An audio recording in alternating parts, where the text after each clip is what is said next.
আসসালামু আলাইকুম viewers, share বাজার বিশ্লেষণে আপনাদের সবাইকে স্বাগত জানাচ্ছি।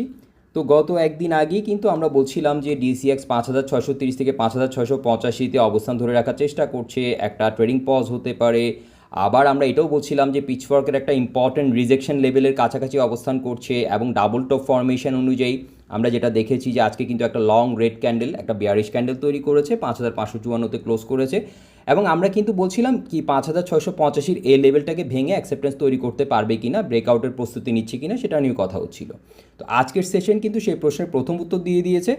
বাজারে আজ প্রায় আমরা দেখেছি 86 পয়েন্ট কিন্তু হারিয়েছে। আমরা দেখেছি অ্যাডভান্সার্সে অনলি 34টি এবং ডিক্লাইনার্সে 319টি, আর টার্ন ওভারও কিন্তু কমেছে, নেমে এসেছে 876 কোটিতে আমরা দেখেছি। তো এখন প্রশ্ন হচ্ছে, এটা কি শুধুই একটা হেলদি পুলব্যাক, নাকি মার্কেট ব্রেদের এই দুর্বলতা আরও বড় কারেকশনের ইঙ্গিত দিচ্ছে? আজ আমরা দেখব ডিসিএক্সের বর্তমান টেকনিক্যাল অবস্থা কী রয়েছে, মার্কেট ব্রেদ আমাদেরকে কী বলছে, কোন সেক্টর এখনও শক্তিশালী রয়েছে এবং ভলিউম লিডার বোর্ডে থাকা আলোচিত স্টকগুলোর বর্তমান অবস্থা কী রয়েছে। তো ভিউয়ার্স, চলুন শুরু করা যাক আজকের মার্কেট অ্যানালাইসিস। তো প্রথমেই আমরা আজকের মার্কেট স্ন্যাপশট যেটা বলছিলাম একটু দেখে নেই। আজকে কিন্তু আমরা দেখেছি 86 পয়েন্টের মতো কারেকশন, 5554-তে রয়েছে ইন্ডেক্স এখন। এবং আজকে টার্নওভার যদি দেখি প্রায় 876 কোটি টাকা, অ্যাডভান্সার্সে 34টি, ডিক্লাইনার্সে 319টি এবং 34টি আনচেঞ্জড অবস্থায় আমরা দেখতে পেয়েছি। আজকের সবচেয়ে গুরুত্বপূর্ণ বিষয় কিন্তু শুধু সূচকের পতন না, আমার কাছে আরও গুরুত্বপূর্ণ যেটা মনে হচ্ছে সেটা হচ্ছে মার্কেট ব্রেদের দুর্বলতা।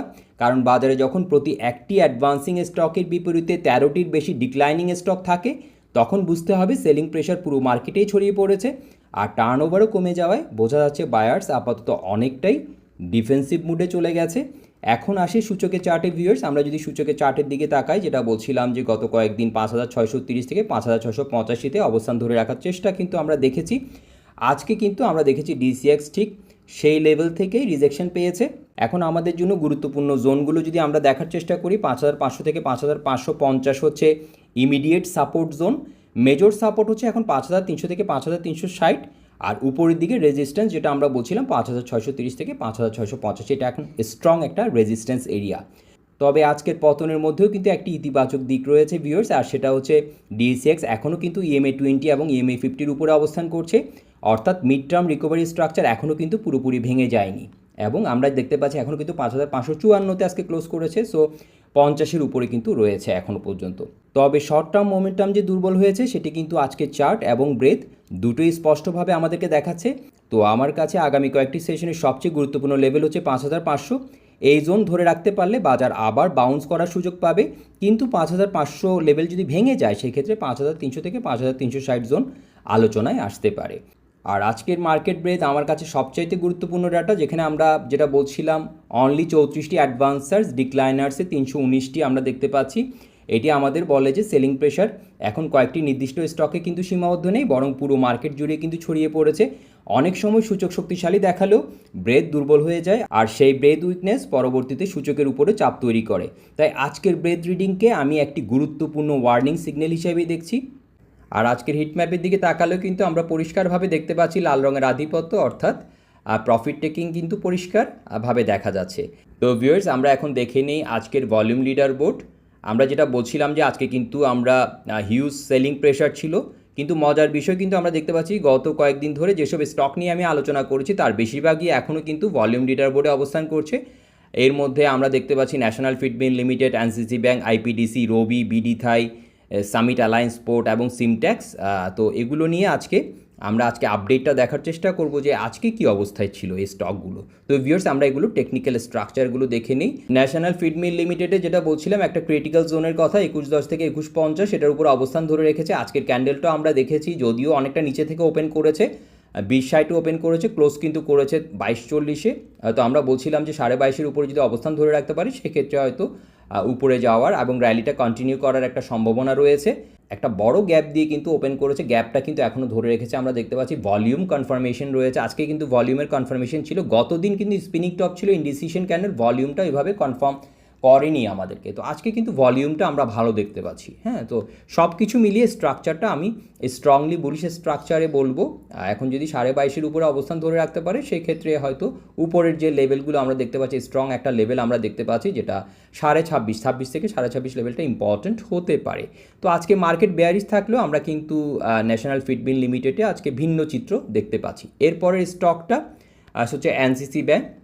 তো এনসিসি ব্যাংকে যেটা বলছিলাম যে 15.40 থেকে 15.50-এর উপরে অবস্থান ধরে রাখতে পারলে সেখান থেকে আবার ঘুরে দাঁড়ানোর সুযোগ রয়েছে। তো আজকে আমরা দেখেছি 15.60-এ ক্লোজ করেছে, তো এখনও কিন্তু রেঞ্জের ভেতরে রয়েছে এবং একটা সাপোর্ট লেভেল যেটা বলছিলাম যে 15.50 বা 15.40-এর লেভেলটা একটা ইম্পর্টেন্ট লেভেল। ভলিউম কিন্তু আমরা আস্তে আস্তে কমে আসতে দেখতে পাচ্ছি, এটা একটা পজিটিভ সাইন। তো এখন দেখার বিষয় যে এখানে ধরে রাখতে পারছে কিনা, সাপোর্টটা ধরে রাখতে পারছে কিনা, এটা আমাদেরকে নজরে রাখতে হবে। এরপরে যে স্টক সেটা হচ্ছে আইপিডিসি নিয়ে তো অনেক কথা হয়েছে। আমরা যেটা বলছিলাম 30-এর যে একটা রিজেকশন লেভেল, আজকে কিন্তু অনেকটা নিচে ক্লোজ করেছে ভিউয়ার্স।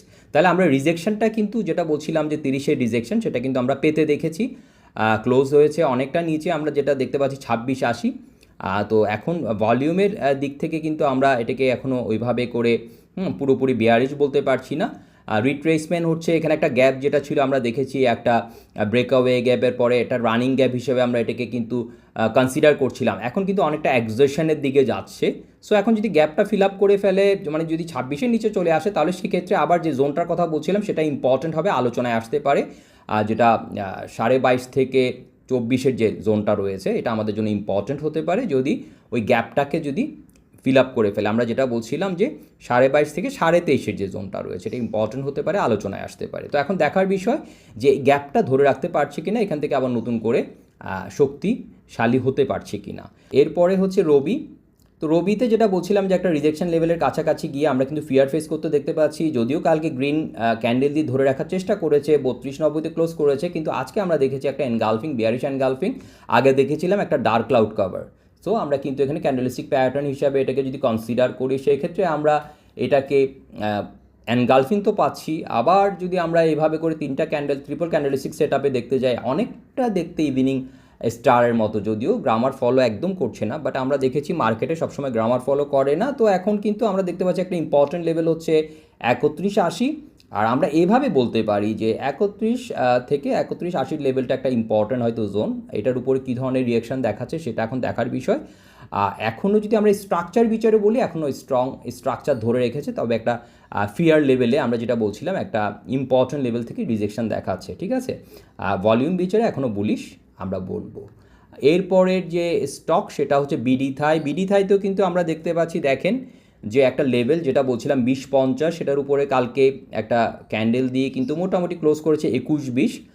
তো সেখানে আমরা যেটা বলছিলাম যদি 22-এর উপরে অবস্থান ধরে রাখতে পারে সেক্ষেত্রে উপরে যেতে পারে, কিন্তু আজকে কিন্তু আমরা বিপরীত চিত্র দেখেছি মার্কেটের কারণে। আমরা জানি যে অনেক সময় কিন্তু মার্কেটের কন্ডিশনের কারণে স্ট্রাকচারগুলো অনেক সময় আমরা কিন্তু একটা র্যাপিড চেঞ্জ দেখি। তো আমরা এখানেও কিন্তু একটা এনগালফিংয়ের মতো করেছে, বেয়ারিশ এনগালফিং, ক্লোজ করেছে 19.50, 20-এর লেভেলকে ভেঙে ফেলেছে। এখন যদি একটা লেভেলের কথা বলি নিচে কোনটা ইম্পর্টেন্ট হতে পারে, 17.10 থেকে 17.50-এর লেভেলটা ইম্পর্টেন্ট হতে পারে। তো আজকে কিন্তু আমরা ভলিউমও দেখেছি, সো এখানে কিন্তু সেল এসছে, আমরা এটা বলতে পারি। আর এখন কিন্তু আরএসআই দিকে খেয়াল রাখতে হবে, আরএসআই কিন্তু 70-র কাছাকাছি আছে, এটাকে ভেঙে যদি নিচে চলে আসে সেক্ষেত্রে কিন্তু আরও প্রাইসের কারেকশনটা আর কনফার্মেশনটা হয়তো ওইভাবে চলে আসবে। তো এখন দেখা যাক যে এটা কী ধরনের রিয়াকশান দেখাচ্ছে এই লেভেলে। যেটা বললাম যে 20 ভেঙে ফেলেছে, এটা আমাদের জন্য একটা ইম্পর্টেন্ট লেভেল ছিল। এখন যদি 20-এর উপরে আবার অবস্থান নিতে পারে সেক্ষেত্রে হয়তো আমরা বলবো যে 22.5-এর লেভেলে আমাদের জন্য তখন ইম্পর্টেন্ট হবে, সেখানে কী ধরনের রিয়াকশান দেখাচ্ছে। তো দেখা যাক কি হয়। এরপরের যে স্টক সেটা হচ্ছে সামিট অ্যালায়েন্স পোর্ট। আমি সেখানে একটা ইম্পর্টেন্ট লেভেলের কথা বলেছিলাম 52-80 লেভেল, আমরা কিন্তু দেখেছি আজকে নিচে গিয়ে এই লেভেলেই কিন্তু এই লেভেলের উপরেই ক্লোজ করেছে। তো এটা কিন্তু একটা মানে লেভেলটাকে রেসপেক্ট করছে আমরা দেখতে পাচ্ছি।